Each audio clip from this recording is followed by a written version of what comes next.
પ્રણામ. ક્રિયાબેન મજામાં?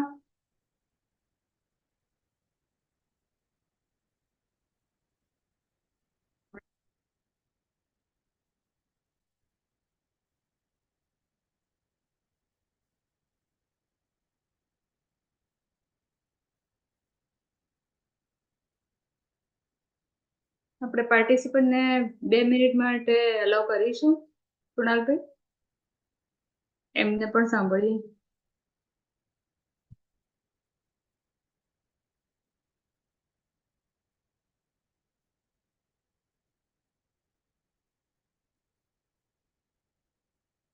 અમીબેન બોલો, શું કેવું છે?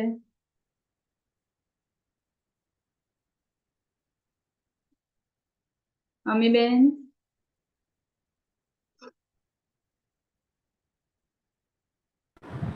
જય જીનેન્દ્ર. જય જીનેન્દ્ર બેટા, બોલો બોલો. હા, હું પાલીતાણા શ્રાવિકાશ્રમથી બોલું બેન. હા, સરસ સરસ, બોલો. એકસો- કેટલી બેન આપની સાથે કેટલી બહેનો 170 જોડાઈ છે? દીકરીઓ જોડાયેલી છે. કેટલી? 170. અરે વાહ, હા. આપની ખરેખર ખૂબ ખૂબ અનુમોદના કે આપ આટલી બધી બાયાઓને, આટલા બધા બહેનોને સાચવીને સરસ રીતે અમારી સાથે જોડી આપો છો. આપની ખૂબ તમે ખૂબ બેન આટલું સરસ બધો પ્રોગ્રામ આપો છો અને આટલું માર્ગદર્શન દીકરીઓને આપો છો, એમને બહુ જ ગમે છે અને ટાઈમ થાય એટલે બેસી જાય છે. બહુ જ સરસ. ગુરુ ભગવાનને ચોક્કસ આ સમાચાર પહોંચાડીશું, ખૂબ ખુશ થઈ જશે. હા, જી જી. ચોક્કસ ચોક્કસ. ચાલો, ખૂબ ખૂબ અનુમોદના આપની. જી. તેજલબેન, તેજલબેન,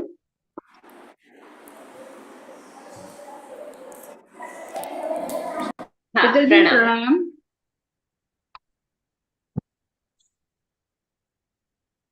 પ્રણામ.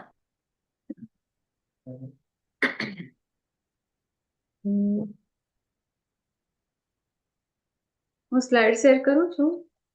આપને સ્ક્રીન પર આવી રહ્યો છું. સ્ક્રીન પર હા, સરસ. બાળકો, બહેન અને પાર્ટિસિપન્ટ્સ બધાના મારા પ્રણામ અને જીતની ટીમ વતી પણ અમે બધા આપને પ્રણામ કરીએ છીએ. ગયા મંગળવારે આપણે અંબિકા દેવી, સરસ્વતી દેવી એ બધાની અદ્ભુત કથાઓ સાંભળી એને ભક્તિમાં લીન થઈ ગયા. તેજલબેને આપણને બહુ સરસ રીતે આ બધું વર્ણન કર્યું. એકદમ જાણે તાદ્રસ આપણી નજર સામે આવી જાય ને એવી રીતે સરસ રીતે તેજલબેન આપણને આગળ આગળ લઈ જઈ રહ્યા છે. ખૂબ ખૂબ અનુમોદના તેજલબેન, અને આપનો ખૂબ ખૂબ આભાર. બસ આવી જ રીતે આપણે આગળ વધતા જી બસ આવી જ રીતે આપણે આગળ વધીએ. અને તેજલબેન, આપ પ્રાર્થના લેશું. હા.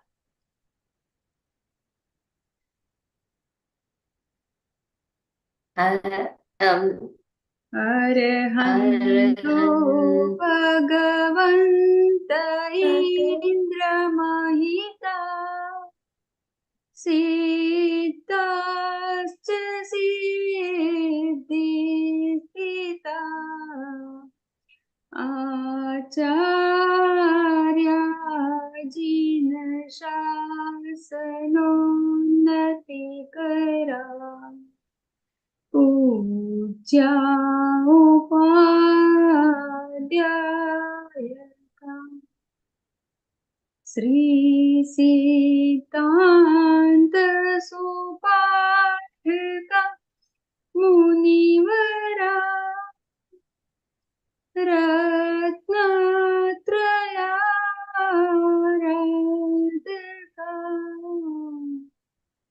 પંચૈતે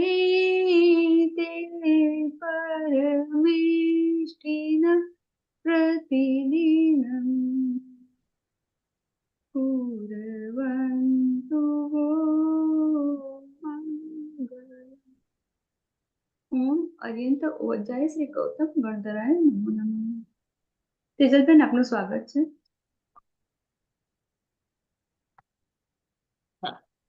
પ્રણામ. પ્રણામ. ચલો, આપણી સિદ્ધગીની યાત્રા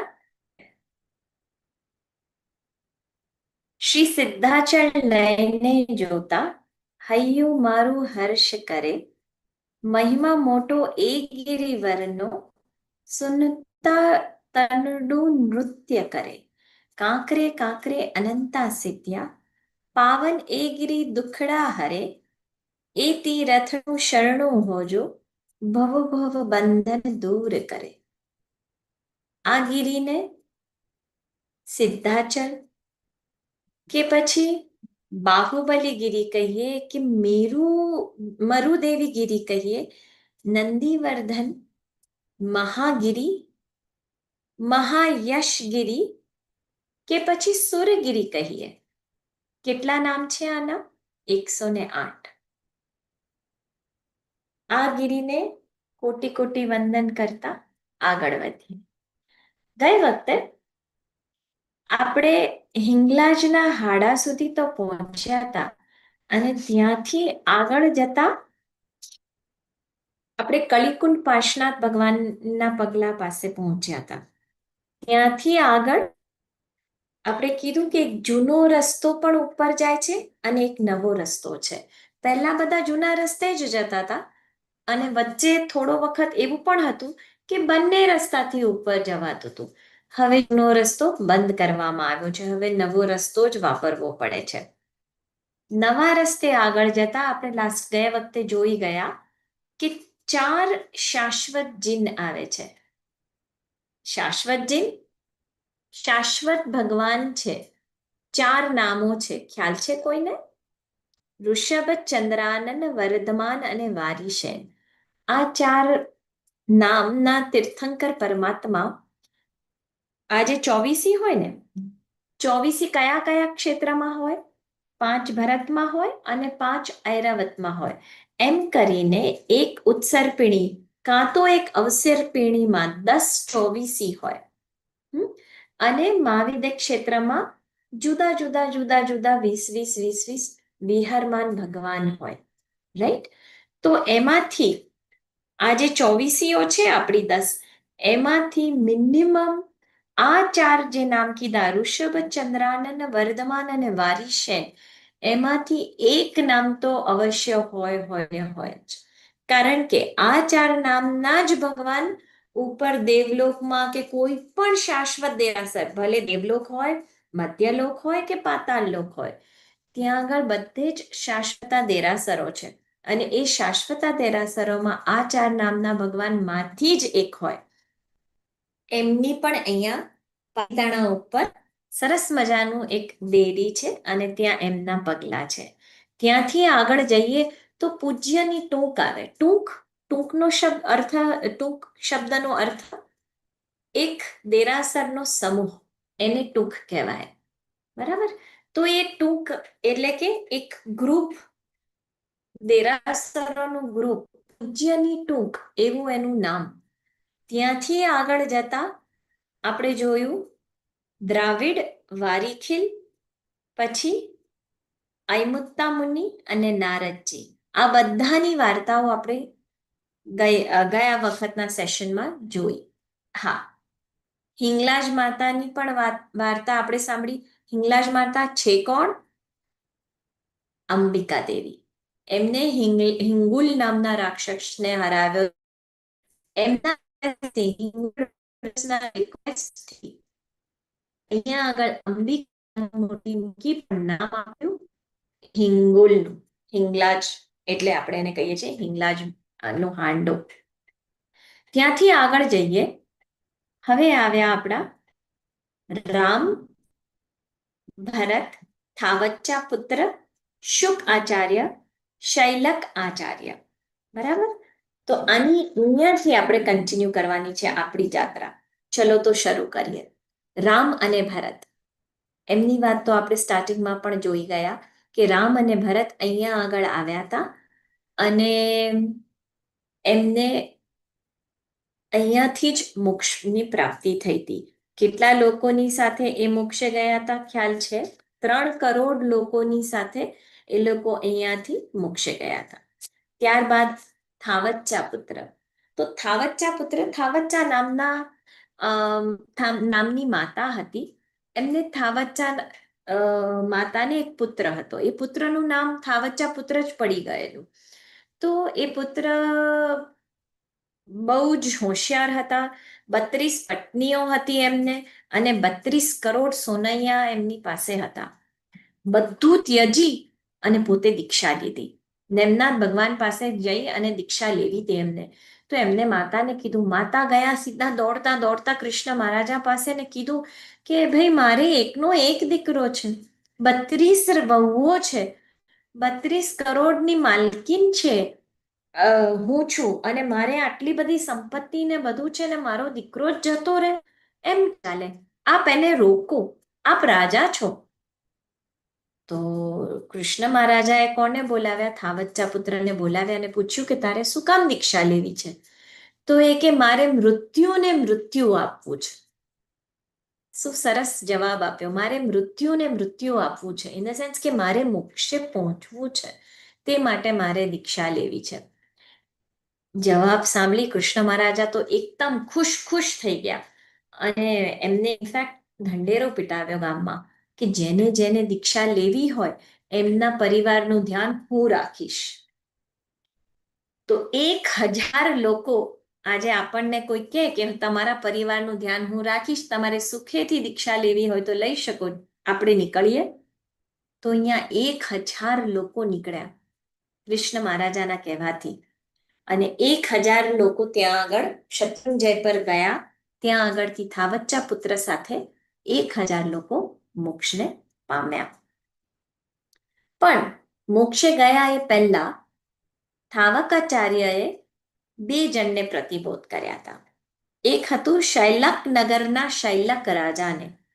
એમને ધર્મ દેશના સંભળાવી અને એમને જૈન બનાવ્યા હતા. 12 વ્રત અપાવડાવ્યા હતા. 12 વ્રત આપણને બધાને ખબર હશે કે શ્રાવક તો જ કહેવાય જો એને વ્રત નિયમ લીધા હોય, અને 12 વ્રત માનું એક પણ નિયમ હોય તો આપણે શ્રાવકની ગણતરીમાં આવીએ છીએ.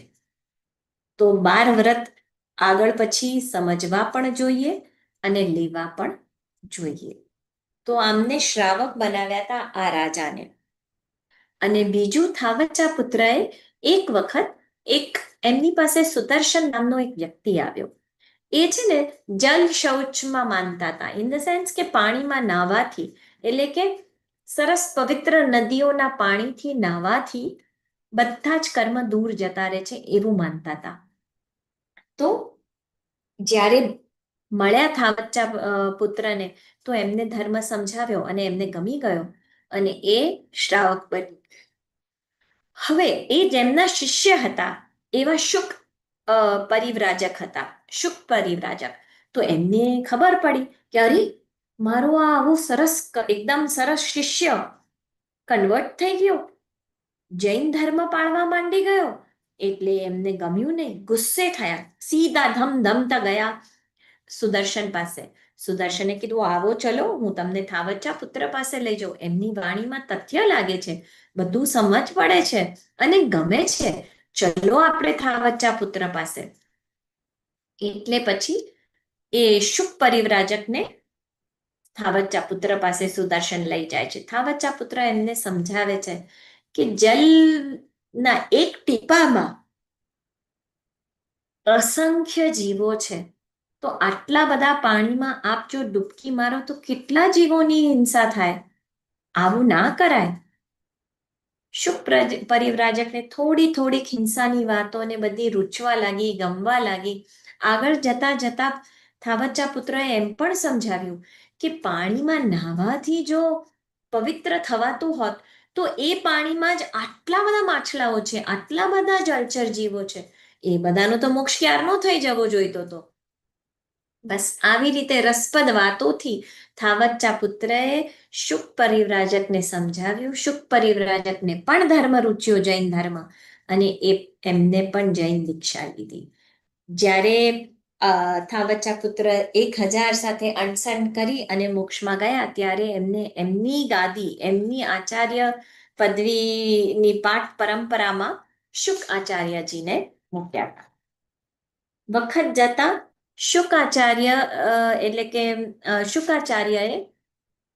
ઓલા જે શૈલકનગરના રાજાને શ્રાવક બનાવ્યા હતા ને, એમને જ પ્રતિબોધ કરી અને એમને દીક્ષા આપી અને શૈલકાચાર્ય બની ગયા. શુકાચાર્યની પાટે કોણ આવ્યું? શૈલકાચાર્ય. હવે આ જે શૈલકાચાર્ય છે, એક વખત એ રાજા હતા, રાઈટ? તો એમના પુત્રને સિંહાસન પર બેસાડી અને પોતે દીક્ષા લીધી. હવે દીક્ષા લઈને એમના શરીરમાં બધે રોગ ઉત્પન્ન થયો, એટલો બધો રોગ ઉત્પન્ન થયો. આ વાતની ખબર એમના દીકરાને ખબર પડી. દીકરો દોડતો દોડતો પિતા મહારાજ સાહેબ પાસે આવ્યો અને રાજરાશ્રીને કહેવા માંડ્યા કે ચલો ચલો, આપ મારી સાથે આપણા ગામ ચલો, હું ત્યાં આપની સારવાર કરું. શૈલકાચાર્યને પણ થયું કે ના, વાત તો સાચી છે. જાય છે અને ત્યાં જઈ અને પછી એ ગામમાં એમની સારવાર કરે છે. સરસ નિરોગી થઈ જાય છે. એમની પાસે એમના 500 શિષ્યો હતા.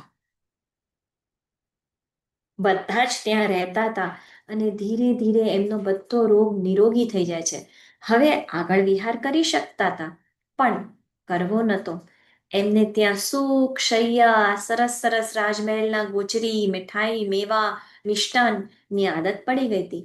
આગળ જવાનું મન નહોતું. પોતાના શિષ્યોએ જોયું કે અરે, આપણા ગુરુજી તો હવે શિથિલ થઈ ગયા છે. પ્રતિક્રમણ પણ છોડી દીધા અને ઊંઘવા માંડ્યા. સવાર, બપોર, સાંજ જોઈએ એટલું ખાય, ખાય એટલે નીંદર આવે, નીંદરમાં સૂઈ જાય. અને બીજા બધા શિષ્યોને થયું કે આપણે તો વિહાર કરવો જોઈએ, પ્રભુની આજ્ઞા છે, એમ કરીને બીજા બધા નીકળી ગયા. પણ એમાંથી એક પંથક કરીને એક હતા, એમને કીધું આપ ગુરુની સારવારમાં રહો.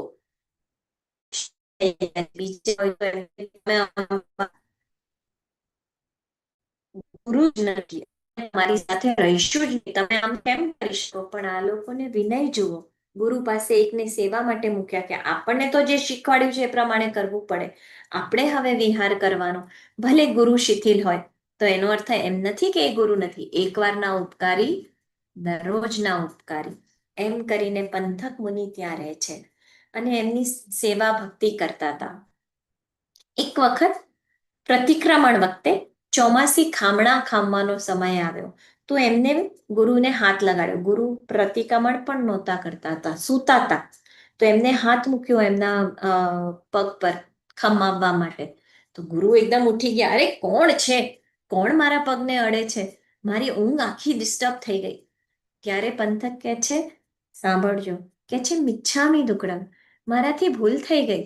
મેં તમારા પગને ચોમાસી ખામણા માટે, આપને કંઈ પણ આશાત થઈ હોય તે માટે મૂક્યો તો ને આપની નીંદર ઉડી ગઈ. હજી બી ગુસ્સા, અરે તમે કંઈ કરતા નથી, પ્રતિક્રમણ કરવાનું છે, હું તો કરું છું, એમાં તમે મારા પર સેના ચીડાવો છો? કશું જ નહીં, એક શબ્દ નહીં.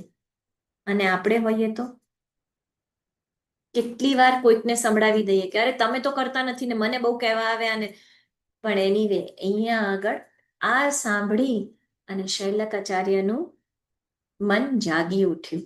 પોતે નીંદરથી તો જાગ્યા હતા, પણ અંતરથી પણ જાગી ગયા અને ધર્મ પાછો કરવા માંડ્યા. ત્યાં બીજા બધા શિષ્યો હતા, ત્યાં ગયા. ત્યાંથી શત્રુંજયગીરી પર ગયા.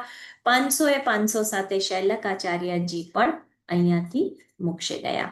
તેથી આ 5 મૂર્તિઓ અહીંયા આગળ પધરાવવામાં આવી છે. ચલો, ત્યાં આગળ આપણે ખાસ નમો જીણાણમ, નમો સિદ્ધાણમ કહી અને આગળ વધીએ. આગળ જતા ભૂખનદાસની કુંડ પાસે સુકોશલ મુનિના પગલા આવે છે. નમી વિનમીના પગલા આના પછી આવશે. આપણી પાસે સુકોશલ મુનિની દેરીનું પગલાનું દૃશ્ય નથી, પણ એની વાર્તા આપણે ચોક્કસ સાંભળીએ. સુકોશલ મુનિ ભૂખનદાસના કુંડ પાસે. તો આ કોણ છે? તો રામચંદ્રજીના પૂર્વજો, એટલે કે એમના પપ્પા, દાદાના દાદા, એમાંથી એક રાજા કીર્તિધર રાજા. તો એ કીર્તિધર રાજા એક વખત ખબર હતી કે આજે ગ્રહણ છે અને એ દિવસે એ પોતાના ઝરૂખામાં બેઠા હતા અને સરસ સૂર્યાસ્તના રંગોને એન્જોય કરી રહ્યા હતા. અને એક જ મિનિટમાં ગ્રહણ શરૂ થઈ ગયું. બધી ચારેકોર અંધકાર છવાઈ ગયું એક જ મિનિટમાં. અને આ જે એન્જોય કરતા હતા, સૂર્યાસ્તના રંગો એ બધા જતા રહ્યા, વિલીન પામી ગયા. એટલે એમને થયું કે અરે બાપરે, બધું કેવું ક્ષણભંગુર છે. સુખ છે, કાલે દુઃખ છે. કોઈ પણ ચીજ શાશ્વત નથી, બધી નાશવંત છે, બધી જતી રહેશે. હું આમાં ક્યાં રચ્યો પચ્યો બેઠો છું, એમ કરીને પોતાની વાઈફ પાસે જાય છે અને વાઈફને કહે છે કે ભાઈ મારે તો દીક્ષા લેવી છે. એ લોકોને અ, સુકૌશલ નામનો દીકરો જન્મવાનો હતો, ઇન ધ સેન્સ ગર્ભમાં હતો, અને આમને દીક્ષા લઈ લીધી અને દીક્ષા લઈ તો જતા રહ્યા. ગર્ભમાં રહેલા દીકરાનો રાજ્યાભિષેક કરી અને પોતે જતા રહ્યા. રાણી છોકરાને મોટો કરે છે, મોટો થાય છે, વર્ષો વીતે છે. ત્યાર પછી કીર્તિધર રાજશ્રી પાછા એ બાજુ અયોધ્યા નગરી પાસે આવે છે. અને ત્યારે આ રાણીને તો એકદમ મૂંઝામણ થઈ કે આ ચોક્કસ એમના દીકરાને લેવા આવ્યા છે, હવે હું શું કરું? અને મોહાંધમાં એમને કીધું પોતાના સિપાહીઓને કે તમે એક કામ કરો, જેટલા બી રાજ્યશ્રી હોય, જેટલા બી મુનિ હોય, મહાત્મા હોય, બધાને નગરની બહાર કાઢી મૂકો. તો કીર્તિધર રાજાને પણ પકડીને બધાએ નગરીની બહાર મૂકી દીધા. આ વસ્તુ ધાવ માતાએ જોઈ લીધી એટલે માતાને દુઃખ થયું કે બાપરે, રાણી શું કરે છે? અને એક આંસુ પડ્યું. આ આંસુ કોને જોયું? સુકૌશલે. સુકૌશલ કુમારે જોયું અને કે માતા, આપ કેમ રડો છો? એ કે હું એટલે રડું છું કે આજે તારા પિતા આવ્યા હતા, તને આટલા વર્ષે તો પહેલી વાર તને મેળાપ થતે તારા પિતા સાથે, પણ તારા મમ્મીએ તો એમને બગાડી દીધા. આ સાંભળી સુકૌશલ તરત ગયા, નગરીની બહાર ગયા અને ત્યાં જઈ અને પિતા મુનિને વંદન કરે છે. અને ત્યાં આગળ આખો ધર્મ પોતે પણ સમજે છે, પોતાને પણ રોચે છે અને તરત ને તરત દીક્ષા લે છે. ઇમેજિન કરો, ગયા છે ખાલી પિતા મુનિને વંદન કરવા, રાજપાટ ને વૈભવ તો પાછળ છે, કશું જોવા રહ્યા નથી, ઘરે જઈને પૂછવા રહ્યા નથી, ત્યાં ને ત્યાં દીક્ષા લઈ લીધી. આ વાતની ખબર જ્યારે રાજમહેલમાં આવી તો રાણીએ તો માથું કૂટી કૂટી કૂટી કૂટી અને પોતે ત્યાં જ મરી ગયા, મરીને વાઘણ થયા. આ બાજુ પિતા મુનિ અને દીકરા મુનિ બંને જણા એક જગ્યાએથી બીજી જગ્યાએ વિહાર કરતા કરતા, ધ્યાનમાં મગ્ન રહેતા, કર્મ ખપાવતા આગળ વધે છે. એક વખત એક જંગલમાંથી પાસ થતા હતા, ત્યાં આ વાઘણ આવી અને એ વાઘણે આ લોકોને જોયા. તો વાઘણે પૂર્વભવના વેરથી, આપણે જેની સાથે પણ વેર હોય, જો ખામણા ન ખામીએ, જો આપણે ક્ષમાપના ના કરીએ ને, તો એ આપણી સાથે આવે. તમે જોશો જ આ બધી જ વાર્તાઓમાં પૂર્વભવમાં આમ હતું, પૂર્વભવમાં આમ હતું, એમ જ વાતો આવે છે. આ ભવમાં જે આપણી સાથે છે એ બધાને આપણી સાથે કંઈક ને કંઈક લેણું છે ને છે જ, એટલે જ એ આપણી સાથે છે. કોઈક આપણને બે કડવા વેન કહે છે તો એટલે જ કહે છે કારણ કે આપણે એમને કોઈક ભવમાં કંઈક રીતે ત્રાસ પમાડ્યો છે. બસ આ જ વાત યાદ રાખી સાંભળી લેવાનું, સહન કરતા શીખવાનું.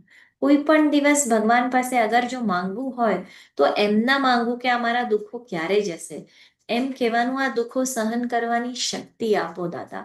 કર્મ તો મેં જ કર્યા છે, ખપાવા તો મારે જ પડશે, મોક્ષમાં જવાનું છે, બરાબર? અને મોક્ષમાં તો જ પહોંચી શકીશ જો આ કર્મ ખપાવીશ, જો આ કર્મોને પુશ કરીશ, આગળ કોઈક વખત જોઈશું એમ કરીને કામને ઠેલ્યા જ કરશું તો એ પાયલાપ જ થશે અને આપણી સામે જ પહાડ બનીને જ્યારે આવશે સહન નહીં થાય. એના કરતા જેમ જેમ આવે છે અને આપણે એ કર્મોને ખપાવતા આગળ વધીએ.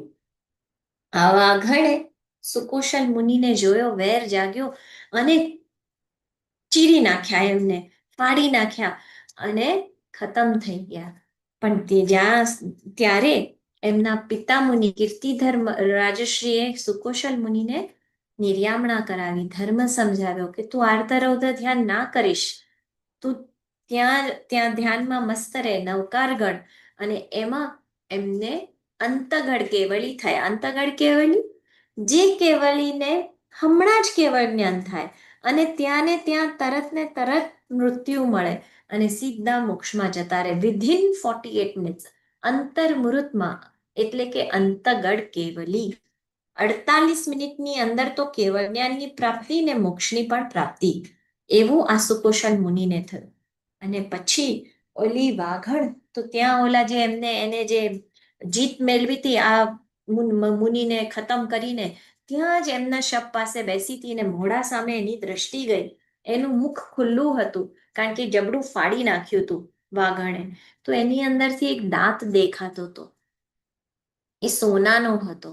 એ જોઈ અને વાઘણને જાતિ સ્મરણ જ્ઞાન થાય છે. અને આ બનાવ ક્યાં બન્યો હતો? તો કે શત્રુંજય પર. તો આ દાંત જોઈને જાતિ સ્મરણ જ્ઞાન થાય છે અને એને થાય છે, ઓ બાપરે, આ તો મારો જ દીકરો હતો પૂર્વ ભવનો, મેં શું કર્યું? ખૂબ પશ્ચાતાપ થાય છે. અને શત્રુંજયની ભૂમિ હતી, ભાવ શુદ્ધ હતા. આપણે જોયું હતું ને, દ્રવ્ય, ક્ષેત્ર, કાળ અને ભાવ બધા રોલ પ્લે કરે છે. એમાં આ વાઘણને 8મો દેવલોક નસીબ થયો. અત્યારના તે 8મા દેવલોકમાં છે. અને ત્યાંથી ચ્યવી એક ભવ અહીંયા આગળ કરી મનુષ્યનો મોક્ષે જવાના છે. ઇમેજિન કેટલા પાપો, આર્ત ધ્યાનથી મૃત્યુ, બરાબર. એના પછી વાગણ થઈ અને પોતાના જ દીકરાને ફાડી ખાધું હતું. પણ જાતિ સ્મરણ જ્ઞાન થવાથી, પશ્ચાતાપ કરવાથી, શત્રુંજય પર્વત પર રહેવાથી અનશન કરી અને દેવલોકમાં ઉત્પન્ન થયા હતા. ચલો, એમને પણ આપણે નમો સિદ્ધાણમ કહી આગળ વધીએ. આગળ જતા નમી વિનમી ના ચરણ પાદુકાની તેરી આવે છે. તો આ નમી વિનમી કોણ છે? નમી વિનમી આદિનાથ ભગવાનના પૌત્રો છે, કચ્છ મહાકચ્છના દીકરાઓ છે. પણ આદિનાથ ભગવાનને નમી વિનમી એટલે શ્વાસને પ્રાણ, પોતાના દીકરાઓ કરતા પણ નમી વિનમી એટલે એમને ખૂબ ગમે, બરાબર. હવે જ્યારે ઋષભદેવ ભગવાન દીક્ષા લેવાના હતા ત્યારે એમને એમના 100 દીકરાઓને બોલાવી. કેટલા દીકરા હતા એમને? 100 પુત્ર અને 2 પુત્રી, બરાબર. તો બધાને બોલાવી અને રાજ્ય આપ્યું. તું આને રાજ્ય કરજે, તું આના પર, તું આના પર. પણ એ વખતે નમી વિનમી બારગામ ગયેલા એટલે ત્યાં આવ્યા નહીં. બાકી પોતાના 100 પુત્ર કરતા આ નમી વિનમી એમને ખૂબ ગમતા, ખૂબ લડાવતા એમની સાથે. તો જ્યારે એ પાછા આવ્યા ત્યારે તો બધું રાજ્ય વેચાઈ ગયેલું. ભગવાને એમના માટે કંઈ મૂકી નહોતું રાખ્યું. એટલે એ લોકોને બહુ દુઃખ થયું કે અરે દાદા, અમને કેવી રીતે ભૂલી ગયા? તો ત્યાં આગળ ભરત રાજા જેમ સૌથી મોટા પુત્ર હતા એટલે એમને થયું નમી વિનમીને હવે રાજ્ય આપવાની જવાબદારી મારી છે, કારણ કે હું મોટો પુત્ર છું. એટલે ત્યાં જઈ અને બેઉને બોલાવીને કહે છે કે લો, હું તમને રાજ્ય આપું. તો નવી વિનમી કે ના, અમે કાકા પાસેથી રાજ્ય શું કામ લઈએ? અમને તો અમારા દાદા જ રાજ્ય આપશે. આજે કોઈકને ભાગ ના મળ્યો હોય તો બે ભાઈઓ ઝઘડતા હોઈએ છીએ આપણે, નહીં કે હા ભાઈ તું લે ને હું લઉં, આવી વાત નથી. પણ આ બધા દ્રષ્ટાંતોથી એક જ ચીજ, અત્યારના મજા આવે છે વાર્તાઓ સાંભળવાની, પણ એમાંથી આપણે ખાલી એક શીખો લેવાની છે કે કઈ રીતે જીવન જીવવું જોઈએ. વાર્તા એક સરસ માધ્યમ છે જેનાથી જીવનનું ઘડતર સરસ રીતે થઈ શકતું હોય છે. તો આ નમી વિનમી જાય છે, પોતાના દાદાને શોધતા શોધતા જ્યાં આગળ એ ધ્યાનસ્થ ઊભા હતા ત્યાં પહોંચી જાય છે. અને પછી જ્યારે જ્યારે ભગવાન આગળ વિહાર કરે, કારણ કે ભગવાન તો મૌન હતા, ભગવાન પાસે ના કોઈ રાજ્ય હતું હવે નમી વિનમીને આપવા માટે, પણ નમી વિનમી તો પાછળ પાછળ જ્યાં આગળ કૌશલ ધ્યાનમાં ઉભા રહે એ આખી જગ્યા સાફ કરે, ત્યાં પાણી છાંટે કે હવે ધૂળ ન ઉડે અને ભગવાનને કોઈ એમના શરીર પર ધૂળ ચોંટે નહીં. ત્યાં દૂર દૂરથી કસેકથી જઈ અને ફૂલો લાવીને એમની ભક્તિ કરતા. આટલી ભક્તિ કર્યા પછી પોતે ભગવાન આમ ઊભા હોય ને તો નમી અહીંયા અને વિનમી અહીંયા, એમ બે આગળ ઊભા રહેતા ભગવાનથી. ભગવાનને ફેસ કરીને નહીં, પણ જે ડિરેક્શનમાં ભગવાન આમ જોતા હોય તો આ બે અહીંયા આગળ આમ જ. અને એક હાથમાં તલવાર રહી એક પગ પર ઊભા રહેતા. તલવાર કેમ આમ રાખતા? કે તલવારમાં ભગવાનનું મુખ દેખાય, એવી રીતે એ ઊભા રહેતા. અને જેવા ભગવાન હલે એટલે બેઉ જણા પાછા ભગવાનની સેવામાં. બહુ જ ભક્તિ કરતા. એક વખત ઇન્દ્ર મહારાજા ત્યાં નીચે વંદન કરવા આવ્યા ભગવાનને. તો એમને જોયું કે અરે વાહ, આ નમી વિનમી કેમ આટલી બધી ભક્તિ કરે છે. ત્યારે એમને ખબર પડી કે ઓ, એમને તો રાજ્ય જોઈએ છે.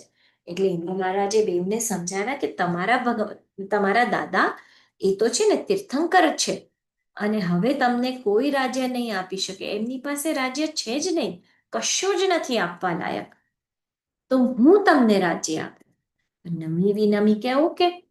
અને ત્યાંથી એમને આપણે ભરત ક્ષેત્ર, બધાને ખ્યાલ છે મેપ. હું 1 મિનિટ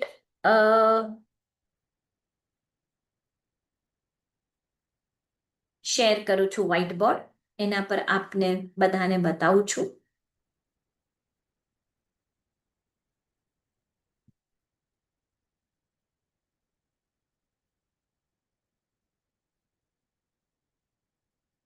જો આ જંબુ દ્વીપ છે, થાળી જેવા ગોળા આકારનું.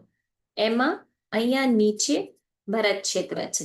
મેં બહુ ઉપર ડ્રો કર્યું છે કારણ કે હું કંઈ ડ્રોઈંગ મોટું કરી શકું તેના માટે, પણ બાકી આમ છે અને આટલું જ ભરત ક્ષેત્ર. બરાબર? પ્લીઝ કોઈ કંઈ ડ્રો નહીં કરતા, તમારું ભૂસવામાં મારું પણ ભૂસાઈ જાય છે. આ જંબુ દ્વીપ છે, એમાં નીચે અહીંયા ભરત ક્ષેત્ર છે. આ ભરત ક્ષેત્રમાં અહીંયા વૈતાળ્ય નામનો પર્વત છે, જે ભરત ક્ષેત્રને 2 ભાગમાં વહેંચી દે છે. બરાબર?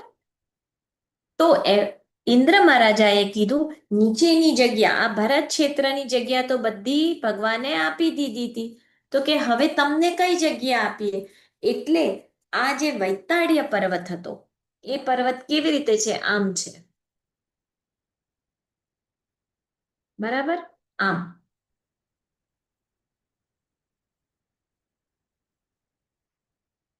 આ ચીજ અહીંયાથી આંખથી જોઈએ, આમ આંખથી, તો આવો લાગે.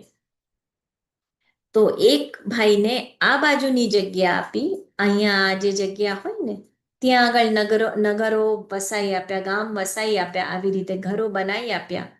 આ આખી મેખલા પર અહીંયા અહીંયા અહીંયા એમ બધા ઘરો બનાવી આપ્યા. બધાની પેન્સિલો ખૂબ આવે છે, તો કોઈ બધાને અંતરાય થાય છે, ખ્યાલ નથી આવતો ડ્રોઈંગનો. પ્લીઝ ટ્રાય કરજો કે તમે તમારી સ્ક્રીન પર કે કશેકથી કંઈ લખો નહીં. બરાબર? તો આવી રીતે આ જે પર્વત છે,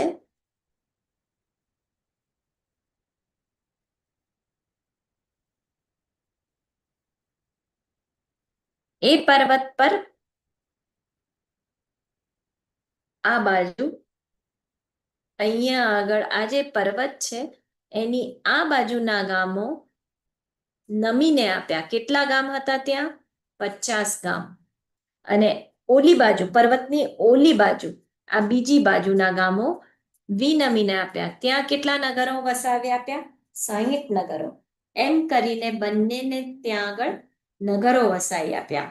અને એમાં આશીષાબેન, આપણે પાછું આપણી સ્ક્રીન જ શેર કરશું. તો એ નગરોમાં જે લોકો રહેવા આવ્યા એ બધાને એમને વિદ્યાઓ શીખવાડી. 16,000 વિદ્યાઓ શીખવાડી. 16 એટલે એ લોકો બધાને આપણે વિદ્યાધર કહીએ છીએ. અને ત્યાંથી વિદ્યાધરની આખી શૃંખલા, એટલે કે આખી જે ત્યાંથી જે જન્મીને આગળ આવ્યા એ બધાને વિદ્યાધરો કહેવામાં આવ્યા, કારણ કે એ લોકોને વિદ્યાઓ મળેલી હતી. રાઈટ? હવે ત્યાંથી આપણે હજી આગળ જઈએ. નમી વિનમીને નમો સિદ્ધાણમ કહી વંદન કરી અને આગળ જઈએ. આગળ જઈએ ત્યાં શું આવે છે? વડલાનો, આજો વડલાવાળા, કારણ કે ત્યાં બહુ મોટું જૂનું વડલાનું ઝાડ છે. અને આ જે અહીંયા દેરી દેખાય છે, વડલાનું ઝાડ તો છુપાઈ ગયું છે થોડુંક પાછળ આ પિક્ચરમાં, પણ આગળ જે દેરી છે એમાં આદિનાથ ભગવાનના પગલા છે. એ પગલા લેફ્ટમાં છે. આપણે આમ ચડતા હોઈએ તો આ બાજુ વડલો છે અને આદિનાથ ભગવાનના પગલા છે. એની રાઈટ હેન્ડ સાઈડ પર હનુમાન ધારા છે. એટલે કે હનુમાનજીની મૂર્તિ છે. હનુમાનજી તો કે આપણા પવન અને અંજનાના પુત્ર, એમની મૂર્તિ છે. એટલે કાં તો આ જગ્યાને વડલાવાળા કહેવાય છે અને કાં તો હનુમાન ધારા કહેવાય છે. અહીંયા સૌથી ઠંડુ પાણી મળે.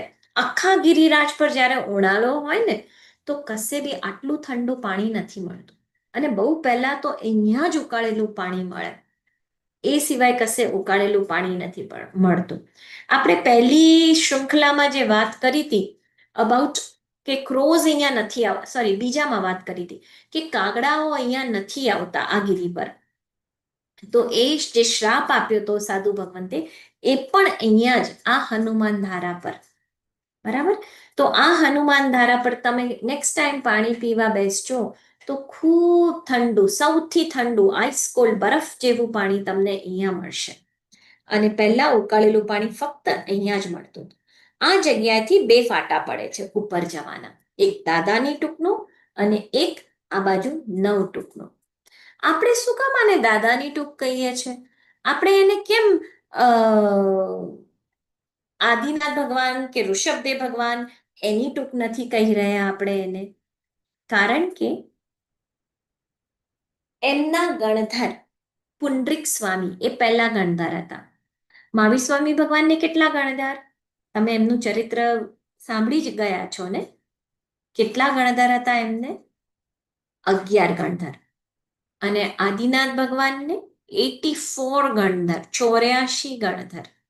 દરેક ભગવાનના ગણધર જુદા જુદા હોય, કારણ કે સમવસરણમાં બેઠેલા લોકો એના ભાવ તરતમતા વાળા હોય. રાઈટ. આ વખતે કોઈકના ભાવ વધારે લોકોમાં ભાવ આવે ને આ વખતે વધારે લોકોમાં ભાવ ન પણ આવે. એટલે દરેક પરમાત્માના ગણધરો જુદા જુદા નંબરના હોય. કોઈકને 10, કોઈકને 11, કોઈકને 84. તો આદિનાથ ભગવાનને 84 ગણધર હતા. એમાંથી જે એમના પહેલા ગણધર હતા એમનું નામ પુંડરીક સ્વામી હતું અને એ પણ એમના પૌત્ર જ હતા. એ પૌત્ર હતા એટલે ઓફકોર્સ પોતાના દાદાને દાદા બોલાવે. એ દાદા બોલાવતા હતા એટલે આપણે પણ એમને દાદા બોલાવીએ છીએ.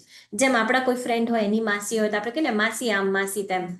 એ જ રીતે દાદા આપણા બધાના દાદા છે, કારણ કે એ પુંડરીક સ્વામીના દાદા હતા.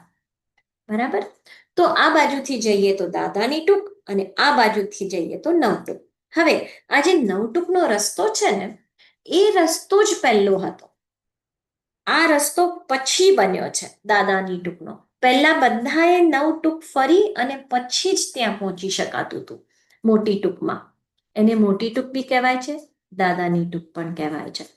તો અહીંયાથી જઈને જ જવાય, ફરીને આખું આમ ફરીને જઈએ તો જ પછી દાદાની ટૂંક પહોંચાતું હતું. અને જ્યારે મોતીશા શેઠની ટૂંક થઈ, મોતીશા શેઠની ટૂંક 8મી ટૂંક કહેવાય, એ જ્યારે બની ત્યારે આ નવો રસ્તો ઊભો કર્યો. બરાબર છે. એટલે આપણે આ વખતે લઈએ છીએ આ રાઈટ સાઈડનો રસ્તો જે જાય છે નવટૂંક. જે રીતે પહેલા ચડાતું હતું એ જ રીતે આપણે પણ ચડવાનું શરૂ કરશું. તો આ બાજુ જતા જતા જે શિખર દેખાય છે, દૂરથી દેખાય છે, 25 માઇલના આખા ઘેરાવામાં જે શિખર દેખાય છે એ કોનું શિખર છે? ચૌમુખજીનું શિખર છે. આશીષાબેન ગુરુજી, હજી સ્લાઇડ નીચી કરજો ને. આ દાદાના રસ્તે આવી ગયા છીએ આપણે. આપણે જવું છે રામપોળ નહીં, આપણે જવું છે ચૌમુખજીની ટૂંક તરફ. હજી એક સ્લાઇડ આગળ જવા દેજો પ્લીઝ. ને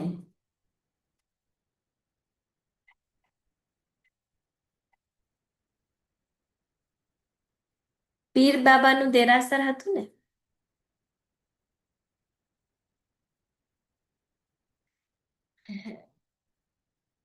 આપણી સ્લાઇડમાં 99% 16 નંબરની. એનીવે આપણે આગળ વધીએ. તો અહીંયાથી આમ જઈએ છીએ અને ત્યાં સૌથી પહેલા જે સૌથી ઊંચું શિખર દૂર દૂરથી દેખાય છે ને એ શિખર છે ચૌમુખજીનું ઓર 125 ટૂંકનું શિખર છે. આપણે પહોંચ્યા છીએ નવટૂંકનું દરવાજે પહોંચ્યા નથી. હા, આ રહેવા દો. નવટૂંકના દરવાજે પહોંચ્યા. આ જે શિખર છે ને જે દૂર શિખર દેખાય છે, હા, એ શિખર ચૌમુખજીનું શિખર છે. અને આ બાજુ જે એક નાની સફેદ દેરી ઉપર ગ્રીન કલરનો ધ્વજ દેખાય છે ને, એ પીર બાબા છે. બસ, તો આપણે હવે અંદર ગયા અને નવટુકના દરવાજાની અંદર જેવા આપણે પહોંચીએ છીએ, ત્યાં આગળ સૌથી પહેલા આપણને આ પીર બાબા દેખાય છે, અંગારશા પીર. એમનું નામ અંગારશા પીર અને એક મુસ્લિમની દરગાહનું જરૂર શું પડી અહીંયા? તો એમાં એક વાર્તા એવી છે કે એક પાટણના સુબા હતા. એ મુસ્લિમ રાજા મદોન્મત્ત એકદમ દારૂ પીને મસ્ત હતા અને સાતે વ્યસને ચકનાચૂર હતા એમના. તો એમાં એમને જે પણ સરસ દેખાવતી સ્ત્રી મળે તો એને અપહરણ કરી પોતે લઈ આવે, પોતાના રાજમહેલમાં બેસાડી દે. એમ કરતા એમને એક સોનીની વાઈફ કોડાઈ, એનું નામ શું હતું? કોડાઈ. એ બહુ જ સુંદર હતા. તો એમને ઉપાડી લીધા. બે વાત છે, કોઈ કહે છે કે એ લોકો, એ પતિ પત્ની એટલે સોની અને કોડાઈ, એ લોકો જતા હતા પાલીતાણા અને રસ્તામાં આ સુબાએ જોયા એમને અને અપહરણ કરી લીધું. અને કોઈક કહે છે કે એમને એમની વાત સાંભળી અને ત્યાં કશેક જઈ અને એમને ત્યાંથી અપહરણ કરી લીધું. અપહરણ કરીને પોતાના મહેલમાં તો લઈ આવ્યા, મહેલમાં રાખે છે. પણ આ તો બહુ ધર્મિષ્ઠ હતા બંને જણા, હસબન્ડ વાઈફ. અને રોજ સિદ્ધાચલજીનું ધ્યાન ધરતા હોય છે આ. તો એમ રાજાના કોઈકે કાન ભંભેર કર્યા કે આ છે ને કંઈક મંત્ર તંત્ર જાણતા લાગે છે, કંઈક તો કરે છે, તમારી તબિયત કે કંઈક નાદુરુસ્ત થઈ જશે, તમે જરાક ચેક રાખજો એમના પર. એટલે એક દિવસ જ્યારે એમને ખબર પડી કે અત્યારના કંઈક ધ્યાન, કંઈક મંત્ર, કંઈક અવાજ આવે છે, એટલે ધડ દઈને દરવાજો એમના રૂમનો ખોલી નાખ્યો અને અંદર જુએ છે તો એ તો કૌશક ધ્યાનમાં લીન હતા અને સામે શત્રુંજયગીરીનો ફોટો હતો. એટલે એ પૂછે છે કે આ શું? તો એ કે અહીંયા તો જેટલા બી પાપ કર્યા હોય તો અહીંયા જઈએ ને તો શુદ્ધ થઈ જવાય છે. અને બધા જાત જાતના કેટલા વખાણ કર્યા શત્રુંજયના. તો આમને થયું કે ચલો હું પણ જાઉં ને એ એક ગીરીને જોઉં, એ જગ્યાએ તો જઉં. એટલે એ કોડાઈબાઈ પ્લસ બીજા બે ત્રણ જણા અને એમની સાથે એક અંગારશા કરીને એક વ્યક્તિ, એમના જે આઈ થિંક બોડીગાર્ડ હતા, એ લોકો બધા શત્રુંજય તરફ જાય છે. શત્રુંજય ચડીને ઉપર પહોંચે છે, એની રમણીયતા જોઈ અને એમ એકદમ ગદગદ થઈ જાય છે. મેં કીધું ને, ચાર્જ ફિલ્ડ છે. એમના ભાવોમાં પરિવર્તન આવે છે. એક મુસ્લિમના ભાવમાં પણ પરિવર્તન લાવી શકે, જે સાતે વ્યસને ચકનાચૂર જ રહેતા હતા એવા વ્યક્તિમાં પણ. અને જેવા એ દાદાની ટૂંકમાં પહોંચે છે, દાદાના મુખના દર્શન કરે છે અને એકદમ પીગળી જાય છે, એકદમ ઓવારી જાય છે કે આહ, શું પરમાત્મા છે, આવા હોય તમારા ભગવાન. અને ત્યાં આગળ એને અંગારશાને કીધું કે લાવો, એક થાળી ભરીને સોના મોરો લાવો, મારે આજે અહીંયા ભેટ ચડાવી છે, આ ભગવાનને ભેટ ચડાવી છે. તો અંગારશાને આ વાત જરાય ન ગમી. એને થયું આ અમારા સુબા તો કાફર થઈ ગયા લાગે છે. કોઈ અહીંયા આગળ જૈનોના દેરાસરને તોડવાના હોય કે આવી રીતે ભેટ ના ચડવાના હોય. એટલે એમને પોતાની સ્વોર્ડ કાઢી, એમની તલવાર કાઢી અને આમ છુટ્ટી ફેંકી, ભગવાન સુધી ભટકાઈ. અને કહેવાય છે કે એમાંથી એ તલવાર તો નીચે પડી ગઈ અને ત્યાંથી બીજ, ભમરાઓ નીકળ્યા અને એની પાછળ ભાગવા માંડ્યા. અને આગળ આગળ અંગારશા પાછળ પાછળ, આ ભમરાઓ, એને સખત વેદના થઈ, પોતે ગભરાઈ ગયો અને ત્યાં ને ત્યાં પડી અને મરી ગયા. મરી શત્રુંજય પર મર્યા છે. નરકને નિગો તો મળવાની નથી. આટલી આશાતના કરી હતી તેમ છતાં ના મળી. તો આપણે તો આશાતના કરતા નથી. જો ત્યાં જઈને ભક્તિભાવથી જો આરાધના કરશું તો નરકને નિગો તો આપણી આવવાના જ નથી. તો ત્યાં આગળ એ દેવલોકમાં ગયા. દેવલોકમાં હલકી જાતિના દેવ બન્યા અને એ વખતે કપડદી યક્ષ, જે પાલીતાણાના રક્ષક દેવ કહેવાય છે, એ સોરી અમીબેન નો કંઈક મેસેજ હતો એટલે હું જરાક ડિસ્ટર્બ થઈ ગઈ. નો વરીઝ. શું વાત કરતી હતી?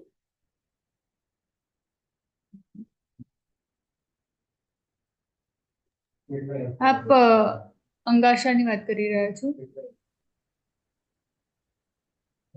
હા, અંગારશામાં ક્યાં, હા, તો એ પડીને મૃત્યુ પામ્યા અને દેવલોકમાં ગયા. ત્યાં કપડતી યક્ષ પાલિતાણાના અધિષ્ઠાયક છે. તો એ એમની સેવા આપણા બધાનું ધ્યાન રાખે. આજે પણ કપડતી યક્ષ જ પાલિતાણાના રક્ષક દેવ તરીકે છે અને એ જ આપણે બધાની રક્ષણ કરે છે, આપણને બધાને સહેલાઈથી ચડાવે છે, આપણને બધાને હેલ્પ કરે છે. તો એમને જ્યારે જોયું કે જેમને મારા ભગવાન દાદા પર છૂટો ઘા કર્યો તો એ વ્યક્તિ અહીંયા દેવલોકમાં છે, એટલે એમને પનિશ કરવા માટે એમની પાસે જાય છે, ખૂબ પનિશમેન્ટ કરે છે. છેવટે એ જે દેવ બન્યા હતા એ એકદમ મિચ્છામી, અંગારશા એકદમ મિચ્છામી દુક્કડમ કે છે અને કે છે કે હવે પછી છે ને હું પાલિતાણાનો રક્ષક બનીશ, બસ મને માફ કરો. અને ત્યાં એમની પીર બનાવવાનું, એમનું દરગાહ બનાવવાનું નક્કી કર્યું. દરગાહ બનાવે છે અને ત્યાં આગળ આજે પણ દરગાહ છે. જે લોકો પણ પાલિતાણા સંઘ લઈને જાય તો એમને અવશ્ય ત્યાં આગળ અંગારશા પીર પાસે જવાનું જ અને એના પર એક ચાદર ઓઢાવવાની જ, કારણ કે એ આજે આપણા બધાની રક્ષા કરે છે, કપડદી યક્ષજીને મદદ કરે છે. તો એક મુસલમાનને પણ પરિવર્તન કરનાર એવું આ આપણું તીર્થ છે પાલીતાણા. તો ઇમેજિન, એમને કીધું કે અહીંયા આગળ આગળ પછી પણ કોઈ પણ મુસ્લિમ રાજાઓને અ નુકસાન કરવાનું મન નહીં થાય, કારણ કે હું અહીંયા બેઠો છું અને હું લઉં છું કે કોઈ પણ કોમ આ તીર્થની રક્ષા માટે ઊભી રહેશે, કારણ કે આ તીર્થ દરેક વ્યક્તિ, એવું નથી કે જૈનો માટે જ છે, કોઈ પણ વ્યક્તિ હોય એને સહાયભૂત છે. એટલે હું અહીંયા રહીશ તો આ પુરવાર થશે કે બધા એક છે પાલિતાણામાં. એમ કરી અને ત્યાં અંગારશા પીર બનાવી છે. એ જગ્યાએ જેમને છોકરું ના થતું હોય તો એ લોકો પણ જાય છે. મેં કીધું એક જે સંઘ લઈને આવ્યું હોય એ ત્યાં સંઘમાળ પહેરવા, રાધા સંઘમાળ તો મોટા દાદાની ટૂંકમાં પહેરતા હોય છે, પણ અહીંયા આગળ એક ચાદર ઓઢાવવા જાય જ. જો સંઘપતિ પોતે ના જઈ શકે તો એમના ઘરના કોઈ પણ મેમ્બરને ત્યાં આગળ મોકલે છે કે તમે ત્યાં જઈ અને એક ચાદર ઓઢાવો. પણ બીજી એક વસ્તુ કે ત્યાં આગળ ઘોડિયા, નાના નાના, તમે ત્યાં જશો દર્શન કરશો તો આટલા બધા ઘોડિયા જોવા મળશે કે જો કોઈકને બાળક ન થતું હોય તો એ મા બાપ જો ત્યાં આગળ એક ઘોડિયું ચડાવે તો અવશ્ય એમને બાળક થશે, એવી ત્યાંની વચન સિદ્ધિ છે. ત્યાં આગળ આપણે દર્શન પહેલા કરવાના આવે છે, કારણ કે અંદર જતા જ પહેલા જ લેફ્ટ હેન્ડ સાઈડ પર આ પીર આવે છે. ત્યાંથી આગળ જઈએ અને એના પછી આવશે, સોરી, અહીંયા સુધી જ રાખું તો થોડા ક્વેશ્ચન્સ લેવાશે, રાઈટ? Yes ma'am. મારી જસ્ટ ટાઈમ જોયું. હા, હા, તો હા, ઓકે, આપણે બરાબર. અહીંયા સુધી આજે રાખીએ અને આગળ પછી નેક્સ્ટ ટાઈમ જઈએ. ઓકે.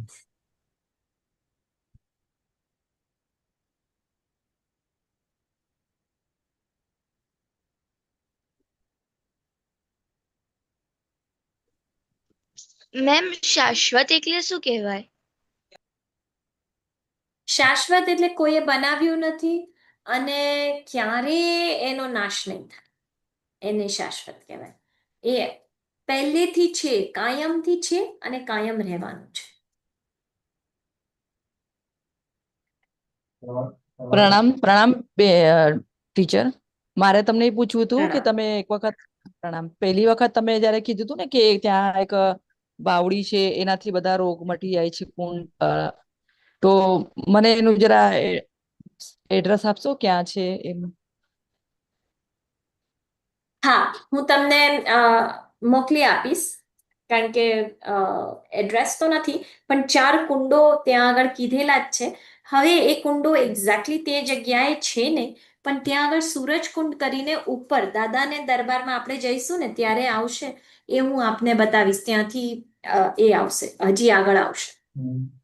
ઠીક છે. દાદા મેઇન દરબાર છે ને હા, ત્યાંથી લેફ્ટ સાઈડ થી જવાનો એક રસ્તો છે, ત્યાં આગળ અચ્છા, સૂરજકુંડ કરીને છે ત્યાં. હા, અચ્છા. પ્રણામ.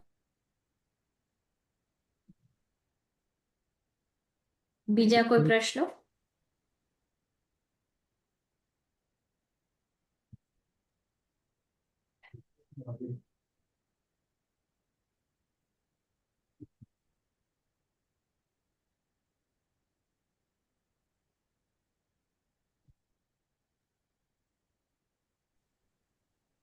તો આગળ લઉં કે પ્રાર્થના લેવી છે? પ્રશ્નો તો નથી લાગતા.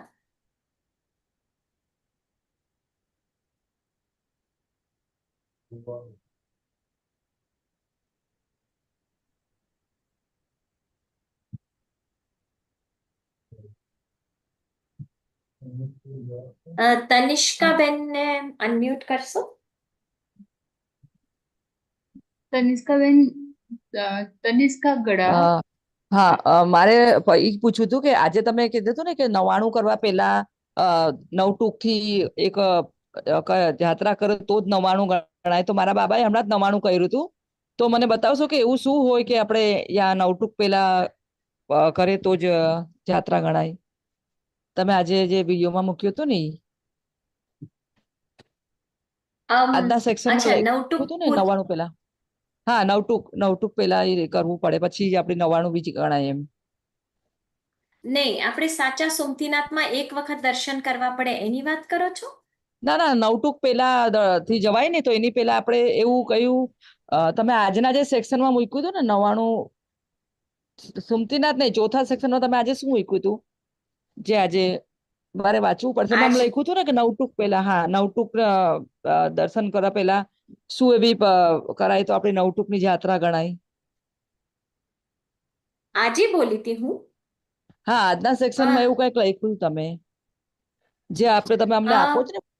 હા, વોટ્સઅપ પર અચ્છા, આપો છો ને, એમાં એમાં કઈક લખ્યું છે, મારે વાંચીને તમને કેવું પડશે એમ. હા, તો મને જરાક કહેજો ને પ્લીઝ.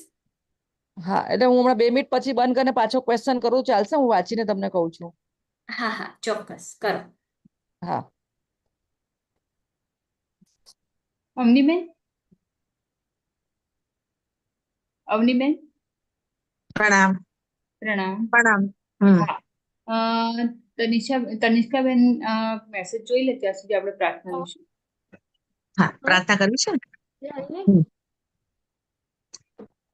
નામેમી સવ જીવે સવે જીવા ખમંતુ મે મિત્તિ મે સવ ભૂએષુ વૈરમ મચ્છન કે નહીં શિવમસ્તુ સર્વ જગતા પરહિત નિરતા ભવન્તુ ભૂત ગણા દોષા પ્રયાન્તુ નાશમ સર્વત્ર સુખી ભવન્તુ લોકા ઉપસર્ગા ક્ષયં યાન્તિ છિદ્યન્તે વિઘ્નવલ્લય મન પ્રસન્નતામેતિ પૂજ્યમાને જિનેશ્વર સર્વમંગલ માંગલ્યમ સર્વકલ્યાણકારણમ પ્રધાનમ સર્વધર્માણામ જૈનમ જયતિ શાસનમ. બોલો શ્યાદેશ્વર ભગવાન કી ભગવાન જય. કી જય. અવનીબેન, અવનીબેન, હા, આજે આપના મીઠા મીઠા અવાજનું એક શ્રવણ થોડુંક સંભળાવી લેશો અમને?